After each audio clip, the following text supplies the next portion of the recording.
All right, good afternoon. Good afternoon. We're going to get started. My name is Ying Wang. I'm an associate professor from Georgia State University. It is my absolute delight to welcome Dr. Janice Jackson in our first general session of the 35th Annual UCEA Convention. The theme of this year's convention is Emerging Stronger, Uniting to Advance Educational Leadership. To emerge stronger, we aim to create a robust marketplace of ideas. This marketplace of ideas does not just mean theoretical perspectives, methodological approaches, and diverse interpretation of research findings. Educational leadership is not just a scientific field. It is also an applied field. Our research should have practical impact on leadership practitioners, and the practitioner's voice should inform our research.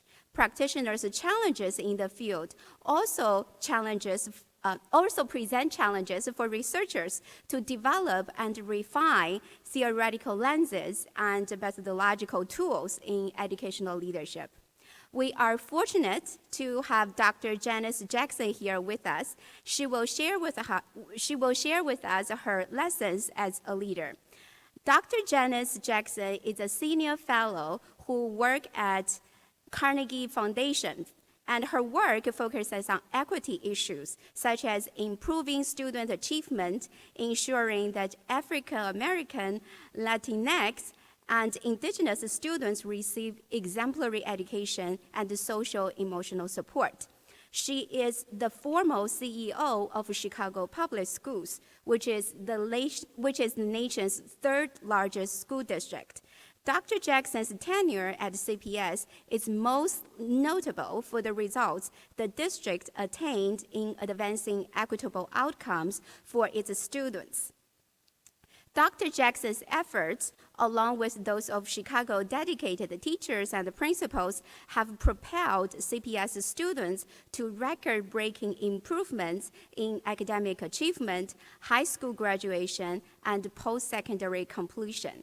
Education experts across the country consider Chicago as a national leader in improving results for young people at scale.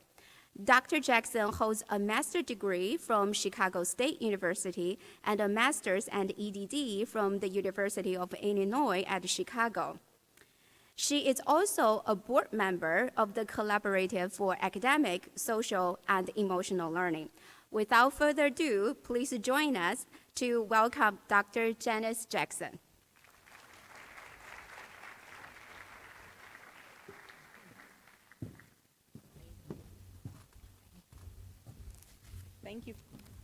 Thank you for that wonderful introduction.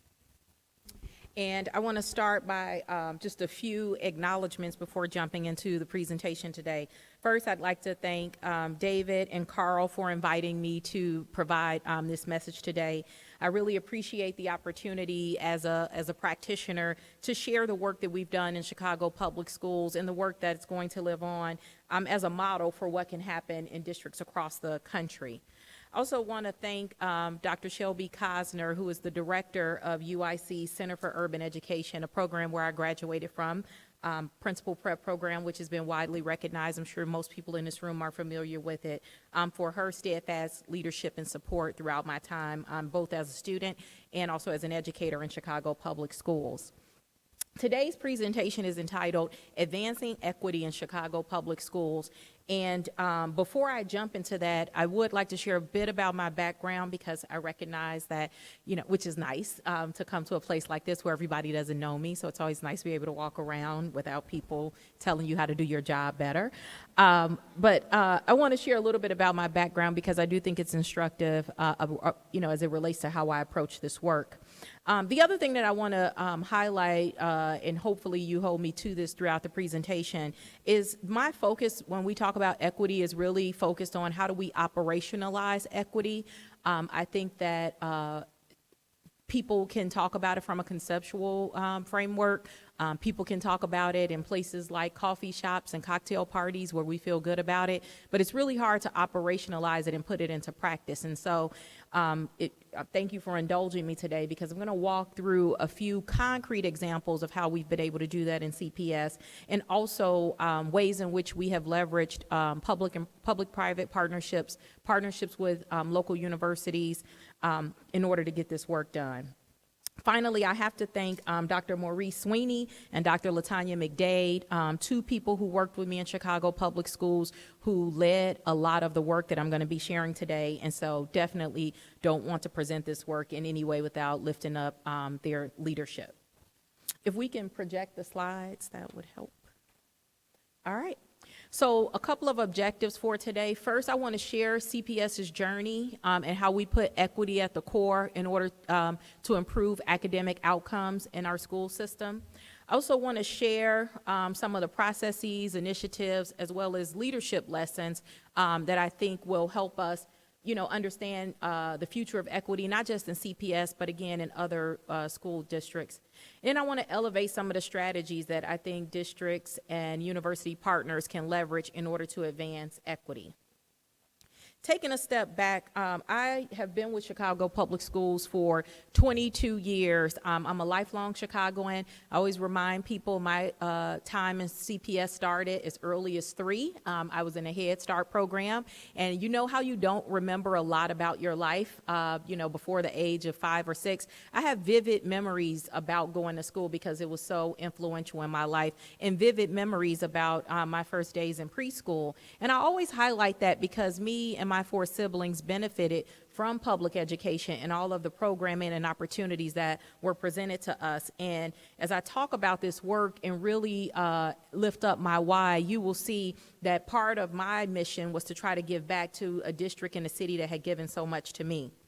When I became the chief executive officer for Chicago Public Schools, which was I say lifelong dream, but I wasn't like a weird 15-year-old that decided they wanted to be a superintendent. I don't think anybody says that. But after graduating from college and becoming a teacher, my original goal was to be a college professor, believe it or not. But once I started working in the school system, and to be quite honest, seeing the disparity between what the students in the school where I was working received compared to what I received in the very same school system was really stark to me. And it was stark because, I liken myself as a, activist or a person who really wants to disrupt systems. And it wasn't until that point that I realized how much I benefited from the very systems that I was trying to disrupt.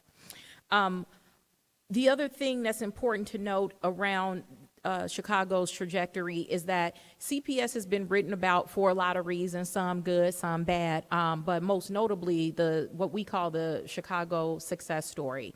And what we have posted here is data from Professor Sean Reardon's work out of Stanford in the Center for Education Policy Analysis. And what he did is he conducted a meta-analysis of standardized test scores across the country. This was not a study commissioned by Chicago Public Schools or anyone even related to CPS. And Professor Reardon has said as much when he talked about this data. But one of the things that he found pretty interesting, if you look at this graph, along the x-axis, we're looking at socioeconomic status. So anything to the, far left from where you're seated, those are the poorest districts going from the center to the end. And then if you look on the other side of the x-axis, those are our richer districts. And along the y-axis, you're looking at educational attainment. And as you can see, starting in 3rd grade, Chicago looks like many large urban school systems. Students are below average at that point. It's one of the larger districts, which is why the bubble is so big. But something interesting happens over time in CPS. If you look at by 8th grade, Chicago Public Schools still in that same category from an SES standpoint, yet you see students at or above the average for educational attainment. This actually ends up producing even more dramatic results when you only look at growth.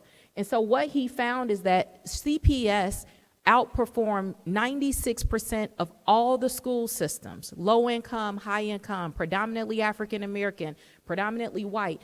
They outperformed them from a growth standpoint. And students in CPS were learning 6 years in a 5-year period. In addition to that, this is our 2020 academic report card, and we post this every year in CPS. And as you can imagine, the one from last year is a little bit different because there are a lot of metrics we were unable to track during COVID, which I'm also going to come back to. But if you look at this, I highlight this because it wasn't just one blip. It wasn't one data set. When we looked across the board, whether we were looking at standardized test scores, graduation rates, access to advanced placement courses, students were moving in the right direction. And we were very proud of that. And if you've heard me speak, we've talked about the Chicago success story at length. But what was also clear is that we were never going to meet the ambitious goals outlined in our strategic plan unless we started to focus on equity. And that's what I'm going to focus on today. How did we make this progress? That's the question we get all the time. Early on, I would talk about this from my own experience, but I'm happy to report that a lot of institutions and researchers have been writing about this, and you will see some some books, articles, et cetera, coming out really soon that really get at the CPS success story. But I point to 3 big things, and I think that this is critically important for this group because every single one of these, we have a research partner, a university partner that has helped us advance this work. First, at Chicago Public Schools, we've had a focus on the school principal as the agent of change. This is critically important because, number one, it was the big bet that we made on how to improve a large school system. At the time, about 380,000 students, 660 schools. You can't select 20,000 great teachers from central office, but you can make sure you have 660 strong leaders in the buildings who then will select and help develop teachers so that students have a high quality experience in their schools. We also needed a pipeline of effective leaders, and we had a partnership, the biggest partnership with the university, which is UIC. I don't have the data with me. I'm sure, Dr. Cosner or someone else can highlight this. But over half of the CPS principals in this network have some affiliation with UIC, and about a third have been in the program that I referenced earlier. We also have a public-private partnership with a group called the Chicago Public Education Fund. And what we do with the Chicago Public Education Fund is really we work on the principal pipeline from the beginning to the end. A lot of programs prioritize one component at the expense of another, but through these public-private partnerships, we look at identifying talent, placement, enroll professional development, as well as retention. And one of the data points that I'm most proud of is that we actually went from retaining 75% of our principals annually. If you can imagine what that looks like, I just told you 660 schools. We were turning over about 25% each year. We increased retention to 93% in Chicago Public Schools because of these partnerships. The second thing that explains the progress, the only other thing I'll say about principals as the agent of change, it was also critically important in a district like CPS where there's been so much tumult at the top. And I wanted to break that pattern. When I first became superintendent, I thought I'd do it for 10 years, but after 7 years in the number 1 and number 2 spot, I ran out of gas. And so, but what we have seen is that despite that turnover at the top, CPS has continued to progress. And that's largely because the focus is on principal development and the school as the place of change. We also have an incredible reliance on data and research to inform practice. I can point you to quite a few studies, again, that look at what's happening in CPS, and I also want to cite a couple of examples of how research has actually changed policy in the district and led to better outcomes in practice.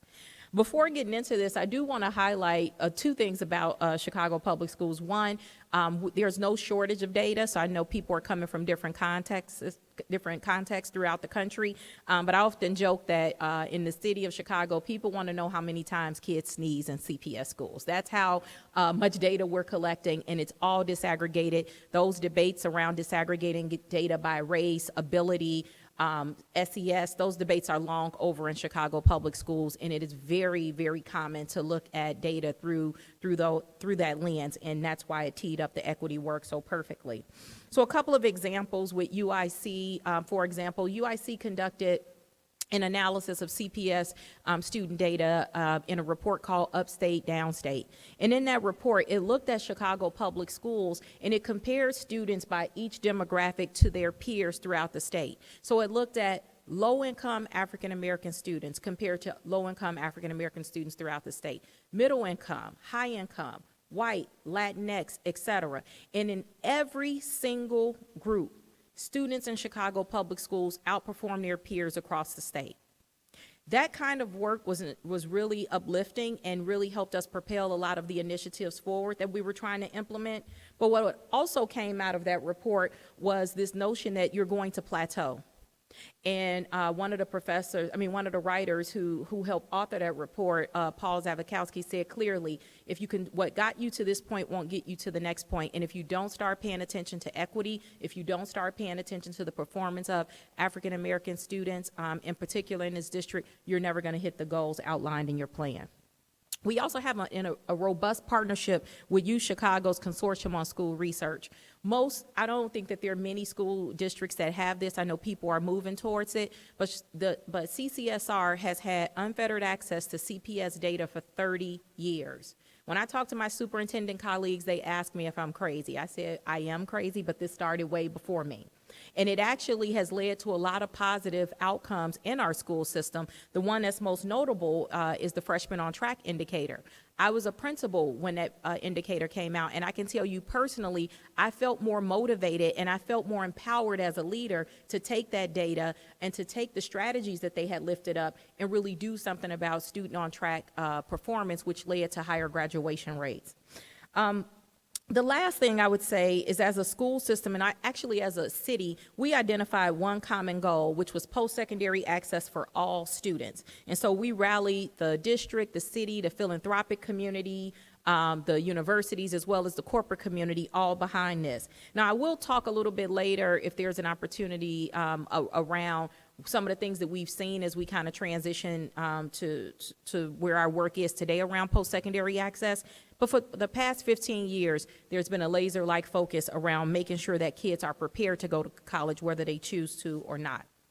So fast forward to my time as CEO back in 2017, I introduced the vision for Chicago Public Schools. Success starts here. And there are three core components that you see in every vision probably when you look at a school system. Number one, the importance of academic progress. Number two, the importance of financial and fiscal stability and integrity. And then the third one is integrity and really rebuilding public trust. That has always been an issue in Chicago public schools, like many large urban school systems, and I think that has only become even more of an issue across this country as we look at how we have really responded to the pandemic, which has really politicized schools in a way that I don't think we've ever experienced in our lifetime. What's unique about this vision, though, if you look around the graphic, if you can see that, it talks about equity. And it was a pretty bold statement to put equity at the center of our vision. I do want to recognize, though, that Chicago is a very different political context. It's a very blue space, sometimes real blue, okay? Now, I talked to other superintendents who struggle because they're in places where the word equity can't even be said, which is a sad state of affairs. And we see the debate that's playing out with CRT and social emotional learning and how things that we know are good for students, culturally responsive teaching at the elementary level, at the elementary and high school level is important, and it's being criticized. But what we did in our vision is we made the commitment clear. So this is a pullout from the vision, but all of this information is on our website, and at the end I'll make sure I point you to where you can find this. But what was unique about this is, like most strategic plans for a district, we talked about what our overarching goals were. But for each one, and it's highlighted in blue so people can hold us accountable to that, we lifted up what is the equity goal, what's the equity goal, and what's the equity challenge. So for example, one of our challenges is around the diversity of our teaching corps. So we had an equity goal that said we're going to hire 3,000 Black and Latinx teachers by 2024. That kind of public declaration allows, first of all, you to put a stake in the ground to do the work, but allows the public to keep you honest about that. In addition to that, we created the Office of Equity, and earlier I highlighted Dr. Sweeney, who was our first Chief Equity Officer.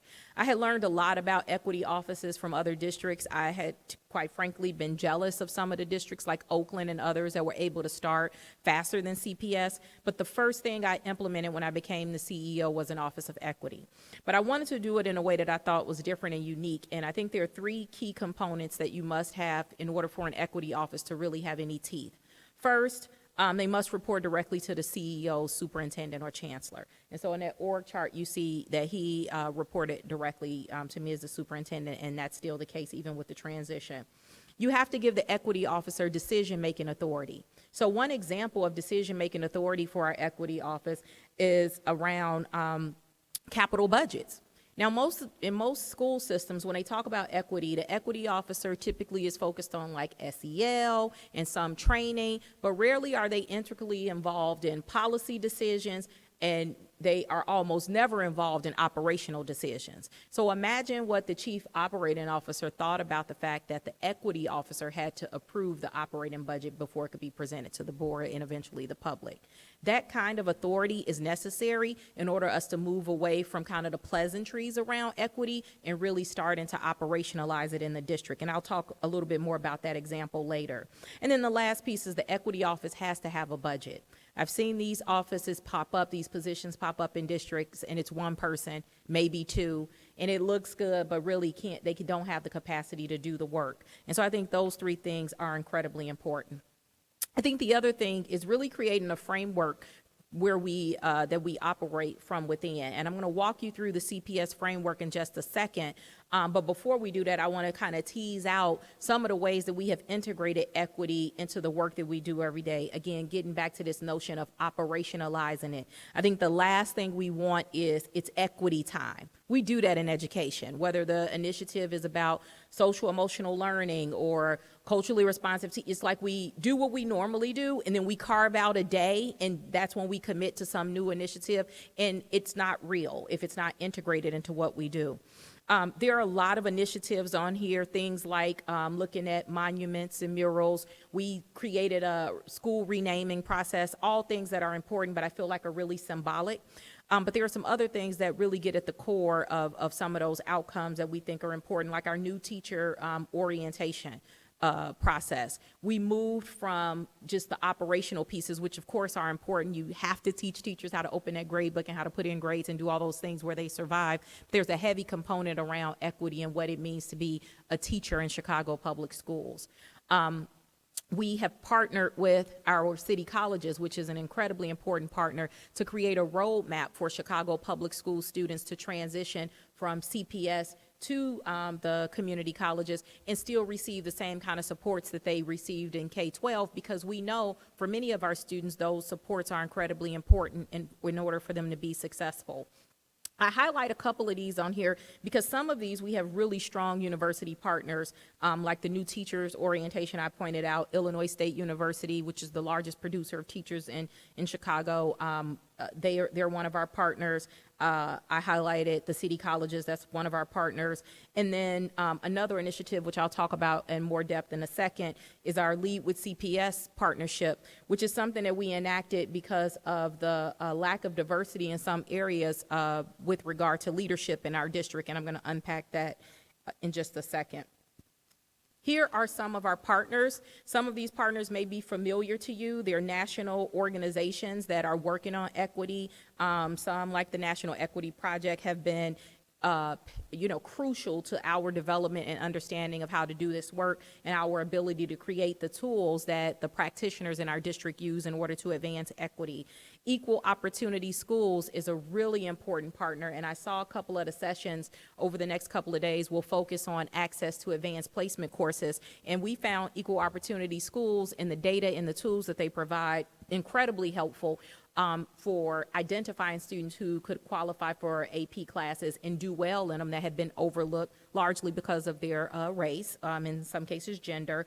And so they really helped us to use data to lift that up, and so much so that Chicago Public Schools has been recognized as the District of the Year twice in the past 10 years from the College Board, because we increased access to AP while also increasing our passing rate. And so I highlight that because oftentimes when you think about equity, people think you're going to somehow, I guess, give up on quality as a result of prioritizing equity. And I'm a big believer that that's, BS, for lack of a better phrase, and that we should push back on those things because we know when we create more equitable societies and school systems, everybody benefits.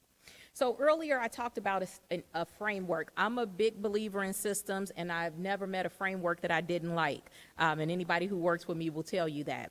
But I think it's important, as you know, to have common language when you're talking about things, because oftentimes people interpret things in different ways. So I won't even talk about how long it took us to come up with this definition of equity for CPS, but it was incredibly important for us to really highlight that and go back to that every time, because even in a city where, it's very progressive and liberal in almost every instance, when you really get down to it and you start challenging systems and challenging who gets what, you really start to see that people's zone of self-interest is always at the fore. And so when I talk about some of the ways in which we've made changes, I'll highlight what that looks like. But in short, we defined equity as being champions for our students' individual cultures and the gifts and talents and beauty that they bring to the table, but also making sure that they have access to the opportunities and the resources with a capital R, that they need in order to be successful. And I feel like resources, that's the place where we fail a lot when we start talking about equity. And I want to talk to you about our journey around that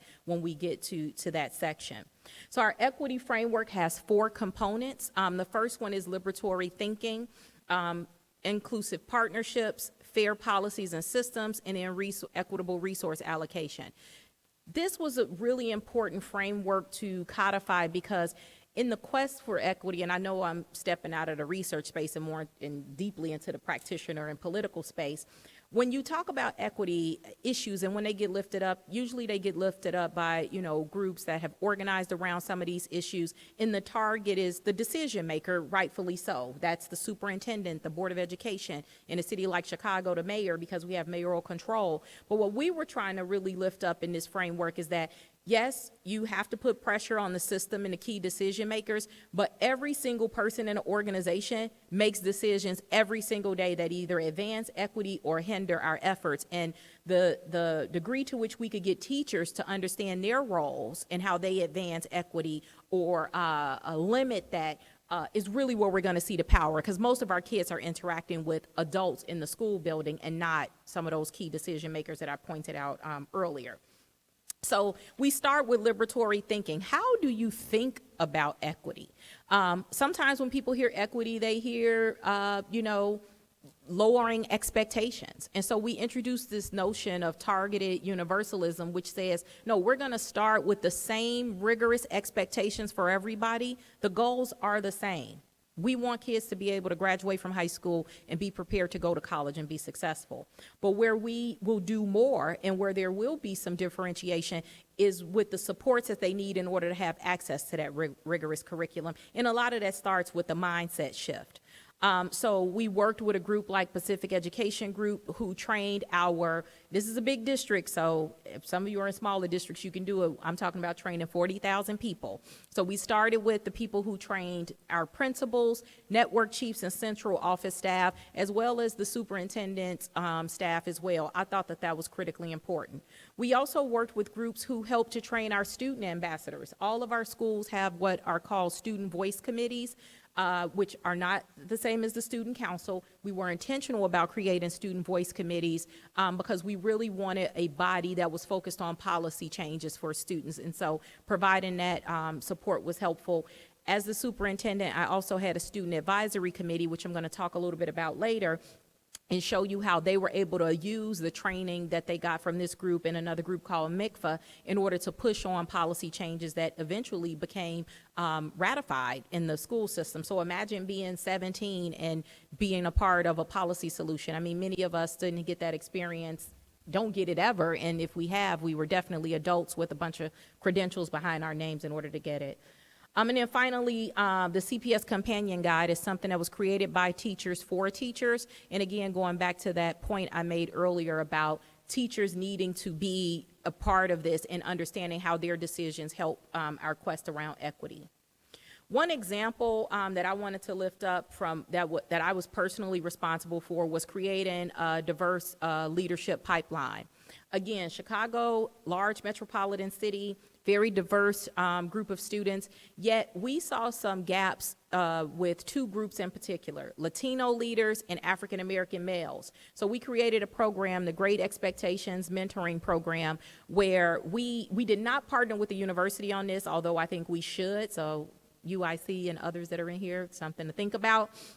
But it's a one-year fellowship where we select principals, principals, assistant principals, other district leaders to be in this program. And what they do is they get leadership training, similar leadership training that you would get in any high-quality program, but it's in affinity groups. And so there's a lot of research that shows there is value there, and you get to have conversations that are open that you sometimes wouldn't discuss in mixed groups. I'll give you two examples. One, when we were pushing on some of our gaps around Latino leadership, what we found and what we needed to unpack, and it needed to be Latino leaders unpacking this with aspiring leaders, is that there was this phenomenon where Latino leaders only want to work in schools where a majority of the students are Latino. Now, black and white leaders will go into diverse schools or go into schools where they are not in the majority, but it's very rare that a Latino leader will work in a building where majority of the students are not of the same ethnic background. So we had to have a conversation around that, and we had to figure out, what's preventing, we gave them the data to show, like, yeah, there's a disparity here, but let's also look at where our Latino leaders are applying. And if everybody's applying for the same 50 jobs, you're going to have 50 Latino leaders. And so that conversation probably couldn't happen in a mixed group, but it was a conversation that happened and helped move the district along, move some of our policies along, and I would argue encourage some of those leaders to think differently about schools they were applying to. With the African American males, one of the conversations that came up was that African American males are often asked to lead schools that are turnarounds or lead schools where there are discipline problems, to kind of come in and be the heavy. They're rarely picked for the selective enrollment schools. Now, some apply, don't get me wrong, but when they are asked, you feel more, all of us have been asked to do something. You feel empowered when somebody invites you to do something. And what we saw, that the district was not inviting African-American male leaders to lead those schools. But when we needed a turnaround or there was a school that was off the chain, we're trying to find a 6-foot-tall black man to go in and turn things around. These kind of raw discussions started to happen, and it helped develop the leaders and gave them an affinity space, but it also led to how we prepared leaders and how we reached out to leaders. And so when network chiefs, who are like associate superintendents, would look for individuals to take on principalships, if they weren't reaching out across diverse groups, that was called out and something that we continue to push on. So just one example of how this work, again, fell right on my desk. Another one, which I've already talked a little bit about, around talent diversity strategies, really diversifying our teaching core. This is a challenge not just for Chicago Public Schools, it's a challenge across the country, and it always has been a challenge to get Black and Latino students to go into education. I always share my experience because it was sad but also affirming. My counselor told me, why would you go to school to be a teacher? You can be anything in the world. Why do you want to be a teacher? A lot of students get that kind of advice. And so for first generation students in particular, there's a lot of pressure when you go to college to make money. And so picking a job where, you may not have the same earning power as some of these other jobs, there's a lot of pressure, and we haven't been doing a whole lot about it. And so CPS created its own Grow Your Own program, which again, all of this stuff is online. There's a really well done web page, Teach Chicago, and they actually have a new study, and I don't want to misquote who commissioned that, but it's really good. It talks about, it's on the website if anybody's pulling it up, and it looked at some of our efforts in this space. So essentially what we did a couple things. First, we worked with those same partner universities to get students to work in what we call opportunity schools. So in Chicago Public Schools, principals select the teachers who come into their school buildings. They're not dispersed from the central office. I know a lot of people have moved away from that, but there still are districts that do that. What we instead did in these partnerships is we went to universities and said, you know, if your students are graduating, you know, from pre-service program, if they agree to work with CPS, we will offer them a contract right now, but they have to go to opportunity schools. And opportunity schools, that's our new name for what is commonly referred to as hard to staff schools. And the story I lift up all the time is one of our severely under-enrolled high schools, Fenger High School on the far south side. The principal told me, I haven't had a certified physics teacher in this building for 10 years. And as a result of this program, because the students in these programs raised their hand and said, I just want to work in CPS, send me where the need is. You kind of got away from the competition where, you know, that physics teacher may have been scooped up by, you know, a school that's more prestigious, higher test scores, whatever. They're now going in places where they're more needed. Another example, a program I'm really proud of, is our teacher residency program. We had about 8,000 of our education support staff members that had some college or either a 2-year or 4-year degree. And many of them have already worked in our schools. Most of them are African American and Latino, and would love to go back to school to become a teacher. But in the state of Illinois, you have to student teach, and when you student teach, you don't get paid. So for almost all of them, that's a non-starter. They need to be employed. And so the district pays for a program where they keep their same salary, whatever salary they had when they entered the program, and they go and do a residency. As a result, we've had over 1,500 teachers come out of that program. 80% of those teachers are teachers of color, where right now the teachers of color make up about 30% of the teaching corps, about 40% of the teaching corps in Chicago public schools. A couple of other examples, which I'll breeze through these because we've kind of talked about it already, but again, some of these symbolic things where we look at practices, we look at school names, you know, we have a process for renaming a bunch of our schools. I was actually, I'm not going to go into the story too long, but I was watching Lincoln, the movie that the famous Daniel Day guy did. And there was a character in the movie, I'm not going to say the character's name, but we have a school named after that character. And after I watched that movie, I was like, we changing the name of that school. So, I mean, we've changed the names of a couple of schools. One that's kind of funny, but not, is Andrew Jackson. The name of that school had been changed, and we're still trying to, you know, figure out what the name is, so we refer to it as the school formerly known as Andrew Jackson. Like the artist Prince. So anyway, just a couple of funny stories around this work. I would have to say the thing that I'm most proud of before we turn and look at policies is the work around curriculum equity. When we talk about equity, and I said this earlier, we rarely talk about it from an operational standpoint. I feel like we never talk about it from a curricula and instructional standpoint. And I would argue that the greatest mishaps, or if I even go further to say where we do the most damage to students, is around the low expectations that we have for them every single day in our classrooms. And I talk about this a lot. I'm on the board of CASEL. I believe in social emotional learning, but I believe the primary focus of schooling is academic advancement for students, and that can't be lost. Sometimes we spend so much time on the SEL piece, loving our students to death, but not focusing on the academic piece, when that, to me, is the greatest way to show love for them, is to make sure that they're prepared academically so that they can go to college and support themselves.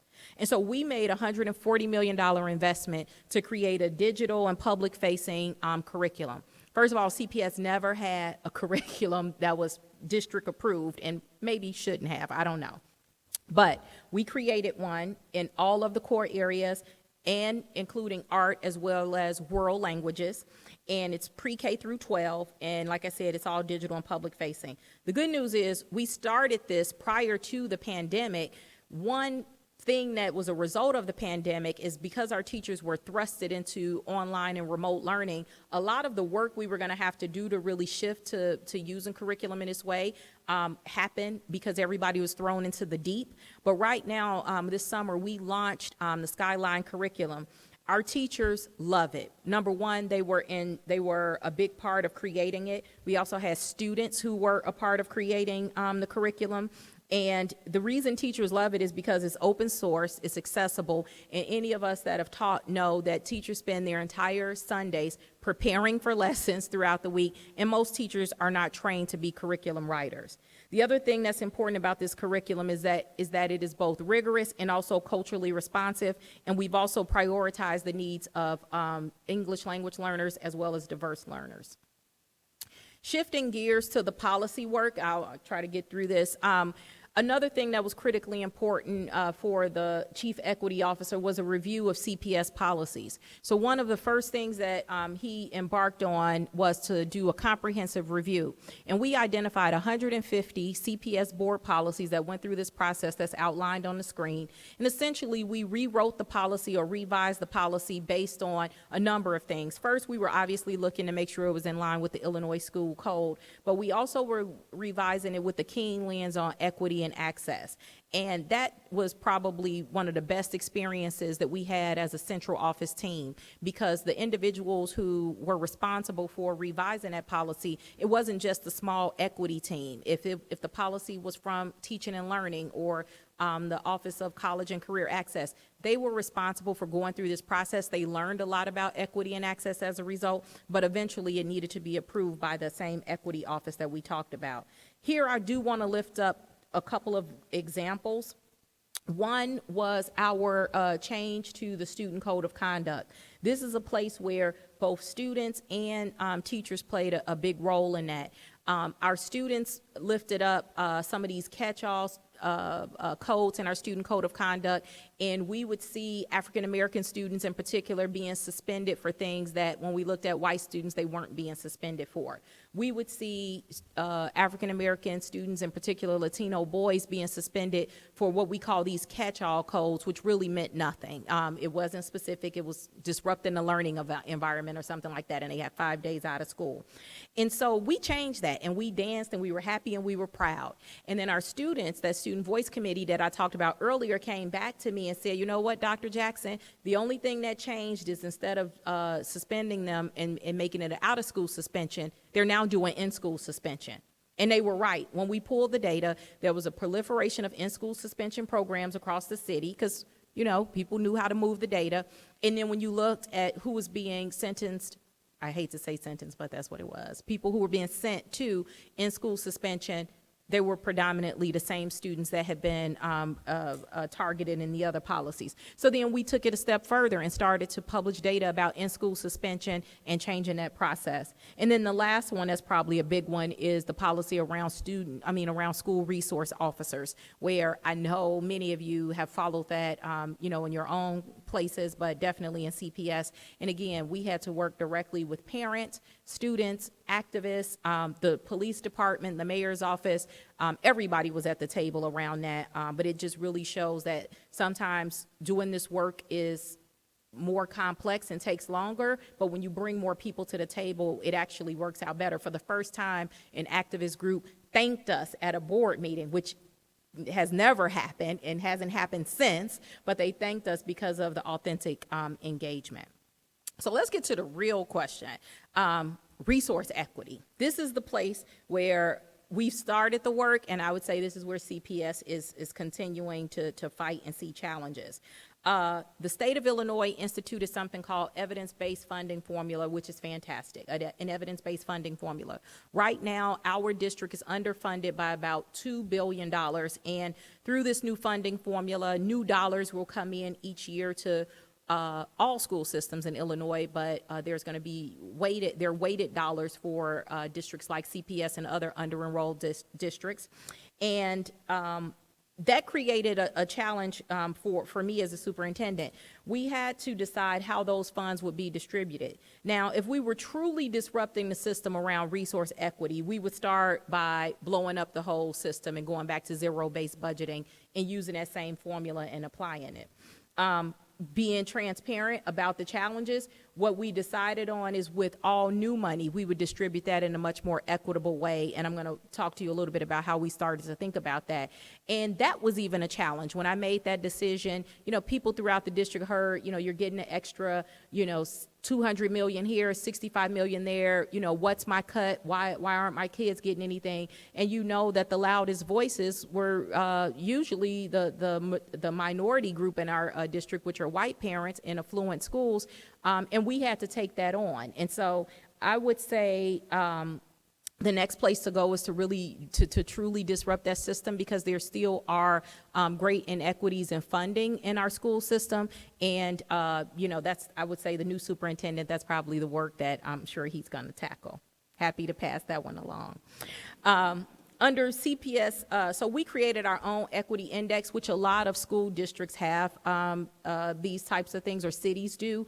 But people think if you're low income, put everybody in the same box. And anybody who's ever been poor, that there are levels to this, right?